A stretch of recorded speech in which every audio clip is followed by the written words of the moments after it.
हमारे साथ बेहद खास मेहमान जुड़ चुके हैं इस वक्त। इसी पर चर्चा के लिए उनका परिचय जल्दी से आपसे करवा देते हैं। पप्पू यादव हमारे साथ, लालू प्रसाद यादव के पूर्व सहयोगी और मौजूदा सांसद हमारे साथ मौजूद हैं। इसके अलावा अरविंद मोहन जी, वरिष्ठ पत्रकार, और प्रदीप गुप्ता जी भी हमारे साथ स्टूडियो में जुड़ चुके हैं।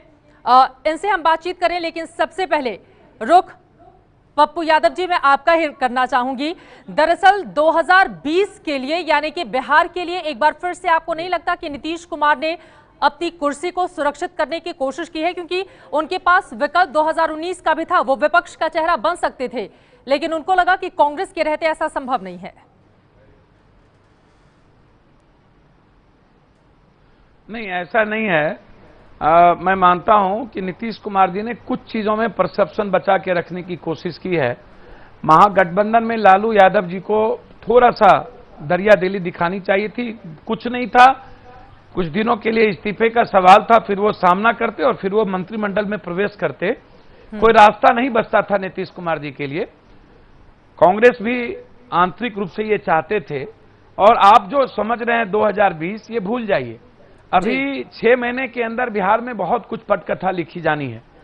केंद्र से नीचे, केंद्र से कौन बाहर जाएंगे, कौन लालू यादव जी के यूपीए गठबंधन में जाएंगे, कौन मंत्रिमंडल में भीतर आएंगे, कौन मंत्रिमंडल से बाहर जाएंगे। ये अभी इतना सहज नहीं हो सकता जो अभी आप जो दिख रहा है। अब एक बात बताइए, एक तरफ परसेप्शन का सवाल था नीतीश कुमार जी का, दूसरी तरफ विश्वसनीयता का।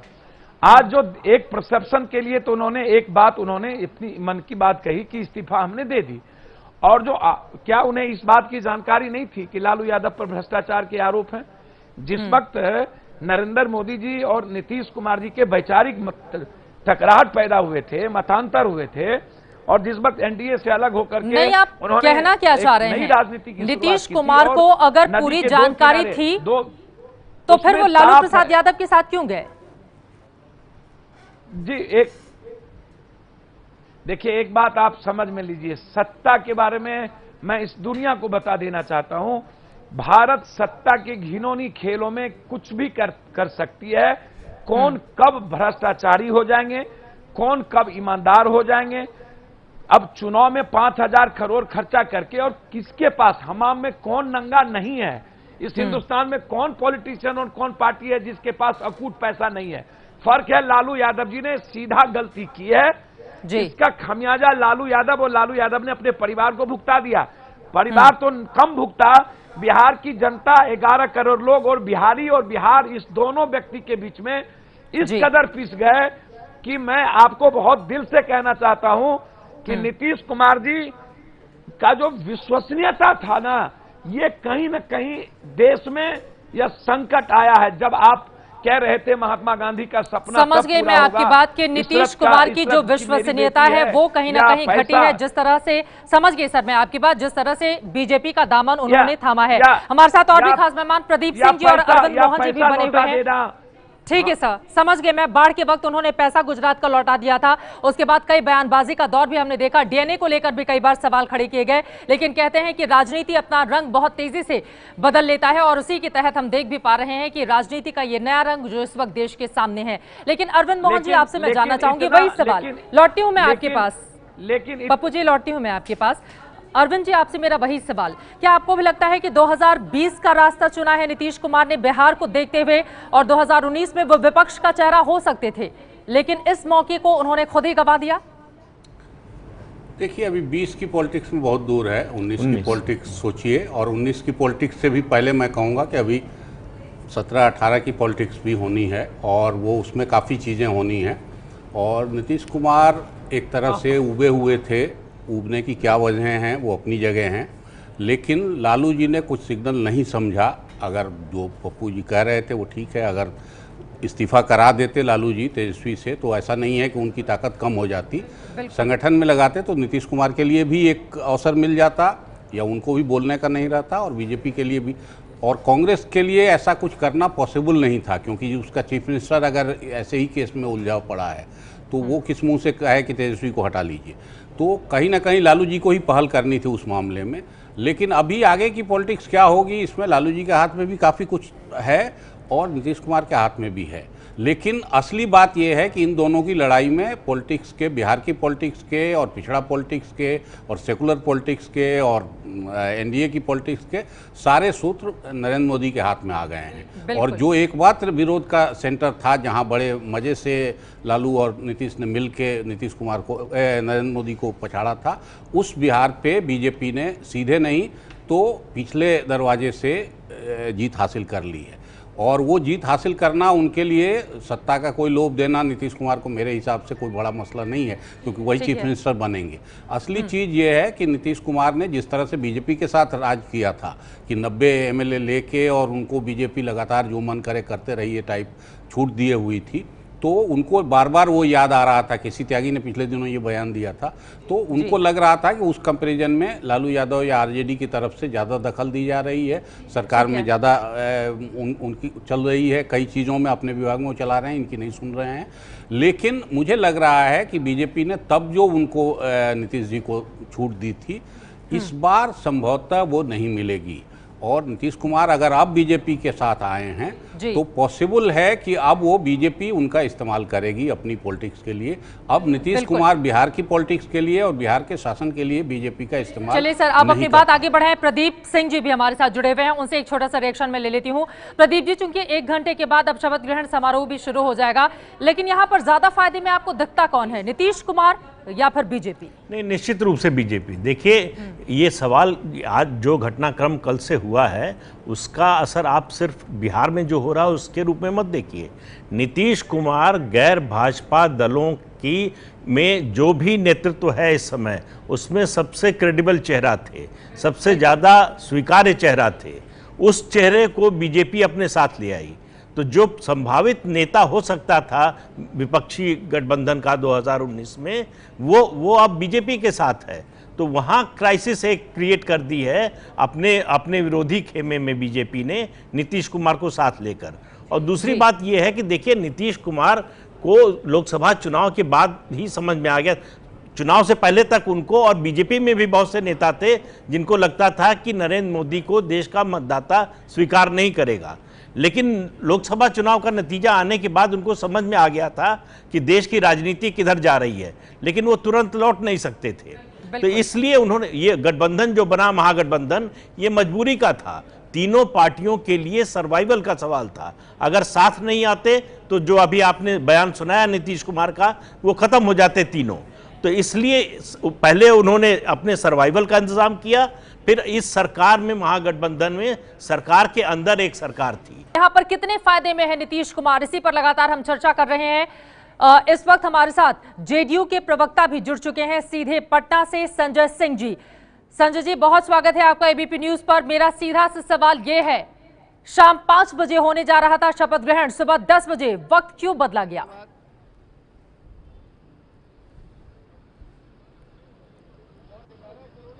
देखिए, आदरणीय महामहिम जी का तबीयत बिगड़ने के कारण 10 बजे हम लोग को उन्होंने टाइम दिया। महामहिम जी को ओथ दिलवाना था, न कि हमको। जो टाइम दिए उसके अनुसार हम लोग ओथ का समारोह का आयोजन किए। चलिए ठीक है। कहा जा रहा है कि बीजेपी के साथ हाथ मिलाने से आपके मुकाबले बीजेपी ज्यादा मजबूत हुई है, यानी कि आप लोग तो फिर घाटे में रहे।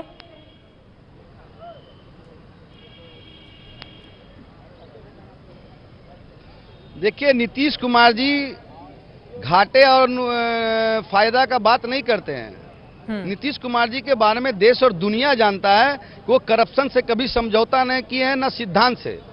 और नीतीश जी का जो पूंजी है, हमारा दल छोटा है, लेकिन हमारे दल का नेता का चेहरा बहुत बड़ा है।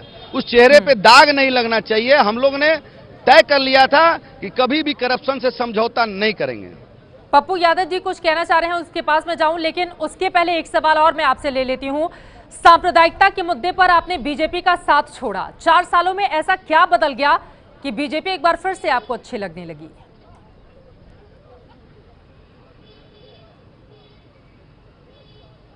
देखिए, सांप्रदायिकता के नाम पर हम लोग ने नहीं छोड़ा था, हमारा आइडियोलॉजी से उस समय मेल नहीं खा रहा था। लेकिन जो आदरणीय प्रधानमंत्री जी का जो कार्यकाल रहा, बहुत ही सराहनीय रहा। कभी कहीं भी दंगे नहीं हुए, फसाद नहीं हुआ, और वो आदमी का जो नेतृत्व था, देश और दुनिया उनको सलाम करता है। इसलिए हमारा नेता भी विकास पुरुष के नाम से जाने जाते हैं और करप्शन के बारे में एक जीरो टॉलरेंस जो भ्रष्टाचार का है। अगर महागठबंधन बनाने का नीतीश कुमार जी ने सरकार बनाया, लेकिन महागठबंधन बचाने के लिए क्या हम लोग करप्शन से समझौता कर लेते? बेनामी संपत्ति, हमारे नेता नीतीश कुमार जी ने शुरू से कहा था आदरणीय प्रधानमंत्री जी को कि बेनामी संपत्ति भी प्रहार किया जाए। बेनामी संपत्ति और ये जो हम लोग का जो करप्शन है उससे कभी भी हम लोग समझौता नहीं कर सकते हैं। मेरी सहयोगी संगीता तिवारी मौजूद है, आपसे कुछ सवाल पूछना चाह रही हैं। संजय जी, बिहार चुनाव में पूरे तौर पे नीतीश कुमार बीजेपी को टारगेट करते रहे और आप कह रहे हैं कि सांप्रदायिकता मुद्दा नहीं था, लेकिन हर चुनाव प्रचार में उन्होंने इसको मुद्दा बनाया, उठाया। तो ऐसा क्या हो गया कि बीजेपी सेक्युलरिज्म के खाने में आके खड़ी हो गई, जिसका झंडा नीतीश जी उठाए हुए थे?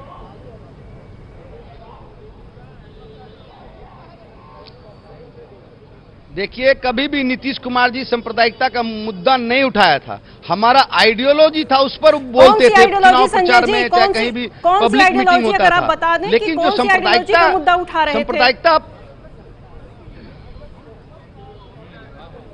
किस खाने में आइडियोलॉजी रखे हुए हैं, देखिए सबसे बड़ा मुद्दा है निकाल लेते हैं, जो ये भी दीमक बता की तरह दीजिए। का खा रहा है करप्शन। किस खाने में आइडियोलॉजी क्या रखे हुए हैं? उस समय करप्शन मुद्दा नहीं था संजय जी? किस खाने में हम लोग नहीं रखे हैं? उस समय करप्शन मुद्दा नहीं था उस चुनाव में? क्या लालू यादव बिल्कुल बेदाग थे? करप्शन हमारे नेता का शुरू से मुद्दा। करप्शन देखिए, करप्शन मेरा नेता का सबसे पहला मुद्दा है। करप्शन से कभी समझौता नहीं कर सकते। उस समय कन्विक्शन हो चुका महागठबंधन था। सरकार चलाने के लिए क्या आप लोग चाहते थे करप्शन को हम गले लगा लें? ऐसा कतई नहीं होगा। देखिए, ऐसा कतई नहीं होगा। नीतीश कुमार जी इस जन्म में क्या, अगले जन्म में भी करप्शन से समझौता नहीं करेंगे।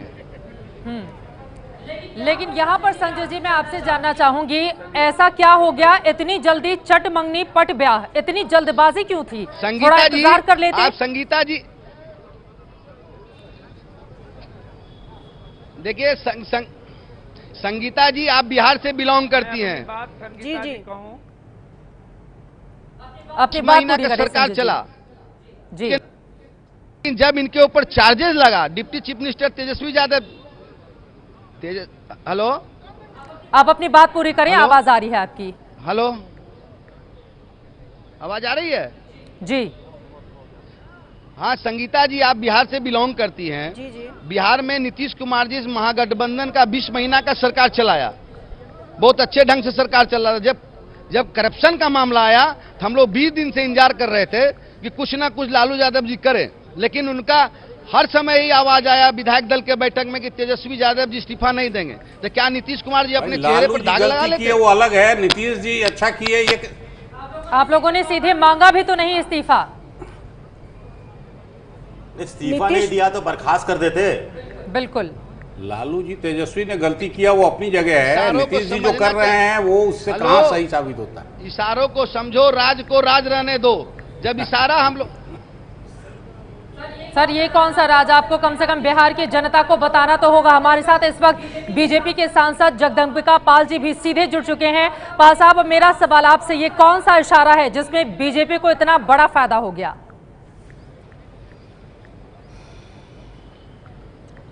देखिए, इसमें कोई इशारा नहीं है। जो हालात महागठबंधन के बाद थे वो सर्वविदित है बिहार के लोगों, बिहार के बाहर के लोगों, कि लगता था कि जैसे कोई मजबूरी मसलहतन में कोई गठबंधन चल रहा हो। जिस तरह से उनके कॉरपोरेशंस के गठन नहीं हुए, तमाम आपस में मंत्रिमंडल के बाद आप देखते थे कौन डीएम होगा, कौन एसपी होगा, सरकारें इस तरह से नहीं चलती हैं। तो स्वाभाविक है कि उन्होंने एक मौका दिया नीतीश जी ने, जब उनके ऊपर आरोप लगे तेजस्वी के ऊपर। अब तेजस्वी को उन्होंने कहा कि आप सफाई दीजिए जनता में, तो एक महागठबंधन को उन्होंने निभाने की भी कोशिश की होगी। लेकिन वो जैसे डे वन से अगर लालू ने कहना शुरू किया कि नहीं, या उनकी पार्टी के विधायक दल के नेता लोगों ने कहना शुरू कर दिया कि वो इस्तीफा नहीं देंगे, अब इसके बाद क्या रास्ता बचा था कि स्वयं नीतीश ने इस्तीफा दे दिया। और पार्लियामेंट्री डेमोक्रेसी में सबसे महत्वपूर्ण जनता होती है। आज तो आप डिबेट कर रहे हैं सांप्रदायिकता पे, डिबेट कर रहे हैं अपॉर्चुनिज्म पे, लेकिन अगर आज यही स्थिति ये होती कि शायद इस्तीफा देने के बाद अगर आज भारतीय जनता पार्टी उनको समर्थन दे रही है, तो कहीं न कहीं जो बिहार की जनता को लौटी हूं सर मैं अस्थिरता आपके के पास। नाते जगदम्बिका जी, बहुत महत्वपूर्ण बातें आप कह रहे हैं, जनता सबसे महत्वपूर्ण होती है। इस सवाल पर मैं लौटूंगी। नित्यानंद राय जी कुछ कह रहे हैं, बिहार सुनते हैं। वासियों में खुशी है, पूरा बिहार एक साथ दिवाली और होली मना रहा है। एक सवाल, लालू जी तरह तरह के आरोप लगा रहे हैं। देखिए, लालू जी की सारी बातें और उनका आरोप बेबुनियाद होता है, इसी तरह का उनका स्वभाव है। उनका कोई भी आरोप सही नहीं है, सब निराधार है। जेडीयू में नाराजगी की खबर है, आपको सही बिल्कुल नहीं, बिल्कुल एक सहयोगी के नाते मुझको ही पता है कि जदयू में कोई नाराजगी नहीं है। जदयू के सारे विधायक कल एनडीए के बैठक में थे और सर्वसम्मति से माननीय नीतीश कुमार जी को एनडीए का नेता चुना गया। बिहार बीजेपी के अध्यक्ष नित्यानंद राय को आप सुन रहे थे। जाहिर तौर पर बीजेपी की बाछें खिली हुई हैं, क्योंकि ये 18वां राज्य है जहां पर वो सरकार बनाने जा रही है। अब से ठीक आधे घंटे के बाद, यानी कि सुबह 10 बजे, आपको ये बता दें, शपथ ग्रहण समारोह शुरू होना है। और इस वक्त आरजेडी के विधायक भाई वीरेंद्र हमारे साथ जुड़ चुके हैं। भाई वीरेंद्र, आपसे मैं जानना चाहूंगी, यहाँ पर कहा जा रहा है भ्रष्टाचार के मुद्दे पर नीतीश कुमार कतई इसको बर्दाश्त नहीं कर सकते थे, लेकिन क्या आपको लगता है कि लालू प्रसाद यादव ने थोड़ी देर कर दी? ये एक बहाना है, लोकतंत्र के साथ मजाक किया गया है, मैंडेट के साथ मजाक किया गया है। और नीतीश कुमार के बारे में मैं पहले ही 6 महीना पहले कह चुका हूं कि कोई ठगा नहीं जिसको नीतीश ने ठगा नहीं, और ये आरएसएस और बीजेपी की गोद में खेल रहे हैं। ये सारी चीजें मैं देख रहा था बारीकी से, लेकिन हमारे नेता नहीं समझ पा रहे थे। ये तो नीतीश कुमार का दूसरा नाम है कुर्सी कुमार, चाहे कुर्सी किसी वजह से मिल जाए। ये खुद अपने 300 गुप्त मुद्दाले हैं। ये जीरो टॉलरेंस की क्या बात करते हैं? इनके यहाँ कितने बीजेपी में दागी लोग हैं, उनके साथ गए हैं गलतियां मिलाने के लिए। दर्जनों मंत्री हैं केंद्र में जो दागी हैं, और उनके यहाँ गलबहियां मिलाने गए हैं। कौन सा जीरो टॉलरेंस की बात करते हैं? और जनता को जो इन्होंने धोखा दिया है, मैंडेट को धोखा दिया है, आने वाले समय में जनता इनको माफ नहीं करेगी। भाई वीरेंद्र जी, आप हमारे साथ बने रहिए। बहुत महत्वपूर्ण सवाल आपने उठाए हैं। संजय सिंह हमारे साथ, जेडीयू के प्रवक्ता, जुड़े हुए हैं लगातार। संजय सिंह जी, अब जवाब इस बात का दीजिए, नीतीश कुमार कुर्सी कुमार बन गए हैं, दोनों हाथों में लड्डू रखना चाहते हैं वो।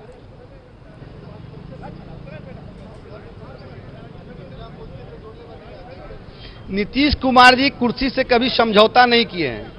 आपने देखा होगा उनका चरित्र और राजनीतिक कैरियर पर। ये भाई वीरेंद्र जी अपने आप से पीड़ित हैं। इनको लालू यादव जी से झंझट है। लालू यादव जी इनको मंत्री नहीं बनाए, तब से ये बेचैन आत्मा बन के बैठे हुए हैं। और जो नीतीश कुमार जी के आरोप लगा है 302 का, जो वीरेंद्र भाई ने कहा है, तो हमारी पार्टी राय रखेगी और कोई माई का लाल नीतीश कुमार जी के ऊपर कोई उंगली नहीं उठा सकता है कि उनका चरित्र खराब, उनके ऊपर कोई मर्डर केस है। उन्होंने तो कुर्सी कुमार कहा है नीतीश कुमार को। ये बात तो सच है ना कि बिहार चाहे वो आरजेडी के साथ जाएं, चाहे वो बीजेपी के साथ जाएं, मुख्यमंत्री तो वही रहते हैं।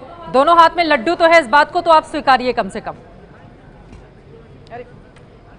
कुर्सी कुमार नहीं, नीतीश कुमार जी कुर्सी कुमार नहीं है।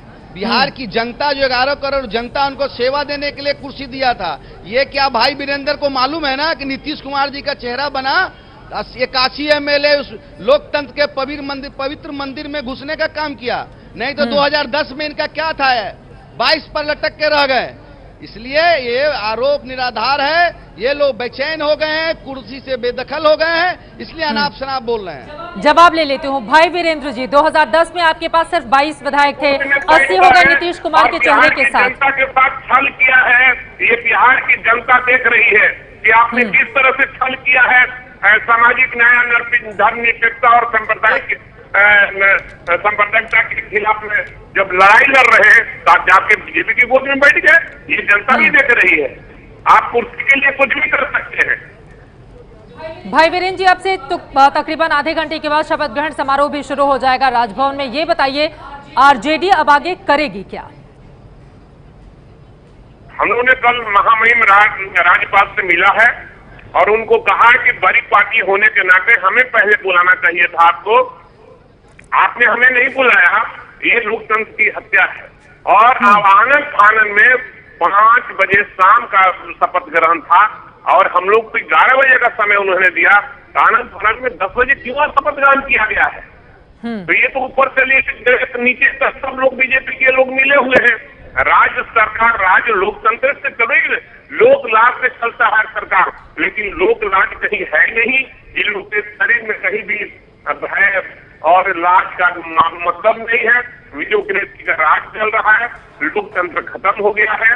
इसलिए हम लोग रोड पर उतरेंगे और जनता का साथ देंगे और 27 तारीख को जहां हमारा महारैली है उसमें संदेश देंगे लोगों को और फिर हम लोग रोड पर उतरेंगे। 27 तारीख को जो महारैली आपकी होने जा रही है उसके बाद आप जनता के बीच भी जाएंगे, लेकिन यहाँ पर संजय जी आपसे मैं जानना चाहूंगी, कहा जा रहा है कि लोक लाज का भय जो आपके अंदर था वो अब खत्म कर दिया है आपने, और सिर्फ कुर्सी की वजह से, क्योंकि अगर ये बात नहीं होती तो लालू प्रसाद यादव जो सवाल खड़े कर रहे थे कि आप जनता के बीच जाइए, फिर से चुनाव होने दीजिए, उसके बाद तय हो जाएगा कि जनता किसके साथ है, फिर इसके लिए तैयार क्यों नहीं जेडीयू?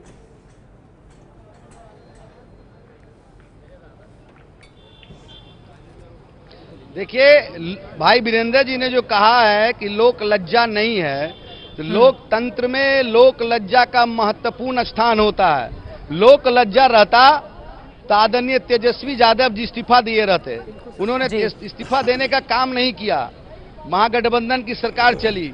आदरणीय लालू प्रसाद यादव जी राजनीति में कालिदास हैं, जिस डाल में बैठे उसी को काटने का काम किया। अगर इतना ही अगर लोक लज्जा रहता तो आदरणीय तेजस्वी यादव जी को इस्तीफा दिलवा दिया होता, लेकिन उन्होंने इस्तीफा देने का काम नहीं किया। इसलिए आदरणीय लालू प्रसाद जी के बारे में जो मैंने कहा है कि कालिदास है राजनीति के, उन्होंने लौटियों में आपके पास बिल्कुल जयप्रकाश यादव आरजेडी के सांसद इस वक्त कुछ बोल रहे हैं, सुनते हैं सीधे। कि मैंडेट का अनादर किया गया,